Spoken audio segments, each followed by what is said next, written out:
In this video, I'll guide you through how to place an object so that it's anchored inside your text and flows along with your paragraph just like a regular character. This is really useful when you want images, icons, or small graphics to stay perfectly aligned with your text, even when you add or remove content above them.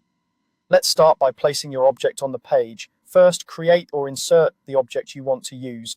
This could be an image you've imported, a shape you've drawn, an icon, or any small graphic.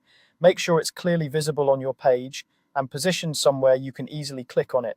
At this stage, it's just a regular object sitting on the layout, not yet connected to your text. Next, you need to select that object. Switch to the selection tool, which is typically the standard arrow tool in most design or layout programs. With the selection tool active, click directly on your object. You should see the usual selection handles appear around it, confirming that it's selected and ready for the next step.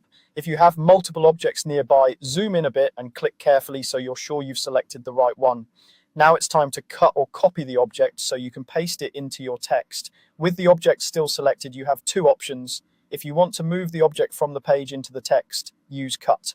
On Windows, press Ctrl+X. On a Mac, press Command+X. This removes the object from its current position and stores it in your clipboard. If you want to leave a copy of the object where it is and just create another version inside the text, use Copy instead. On Windows, press Ctrl+C, and on Mac, press Command+C. Either way, your object is now ready to be pasted as part of your text. Next, switch over to the Type tool.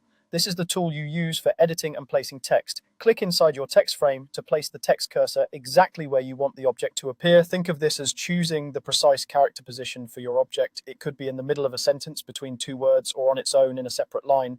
Take a moment to place the cursor carefully because wherever that cursor is, that's where your object will be anchored.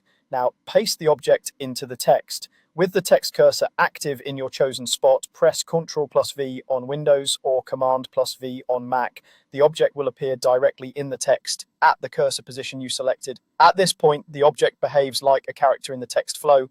That means if you type more words before it, hit Enter to add new lines or adjust your text formatting, the object moves along automatically, staying in line with the text around it. You can still select it with the Type tool, just like you would select a letter or a word, and you can adjust spacing around it by adding spaces, line breaks, or changing text alignment.